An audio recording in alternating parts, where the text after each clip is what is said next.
Okay, we're going to read another story from Frog and Toad, our friends. We saw a frog, two frogs, over at the Iroquois Museum trails, and same frog. He's in a towel because he went through the sprinkler. Oh, I just lost my page.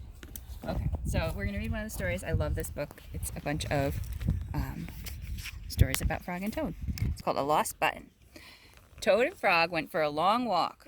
They walked across a large meadow. They walked into the woods. They walked along the river.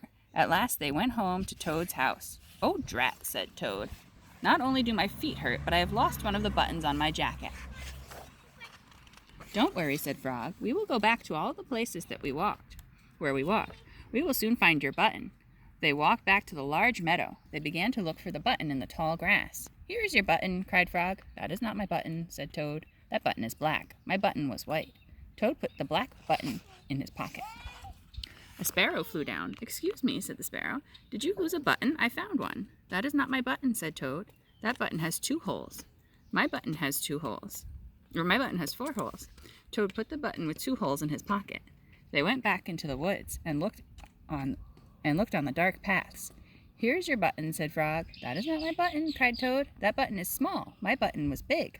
Toad put the small button in his pocket. A raccoon came out from behind a tree. "I heard you were looking for a button," he said. "Here's one I just found." "That is not my button," wailed Toad. "That button is square. My button was round." Toad put the square button in his pocket. Frog and Toad went back to the river. They looked for the button in the mud. "Here is your button," said Frog. "That is not my button," shouted Toad. "That button is thin. My button was thick." Toad took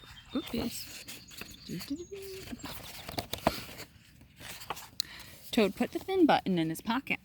He was very angry. He jumped up and down and screamed, "The whole world is covered in buttons and not one of them is mine." Toad ran home and slammed the door. There on the floor he saw his white, 4-holed, big, round, thick button. "Oh," said Toad. "It was here the whole time. What a lot of trouble I've made for Frog." Toad took all of the buttons out of his pocket. He took his sewing box down from the shelf. Toad sewed the buttons all over his jacket. The next day, Toad gave his jacket to Frog. Frog thought it was beautiful. He put it on and jumped for joy. None of the buttons fell off. Toad had sewed them on very well. That's the end. Yes, the end. The next one is called A Swim. Ooh.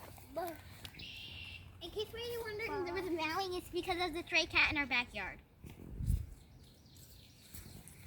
Stray cat. That is cat.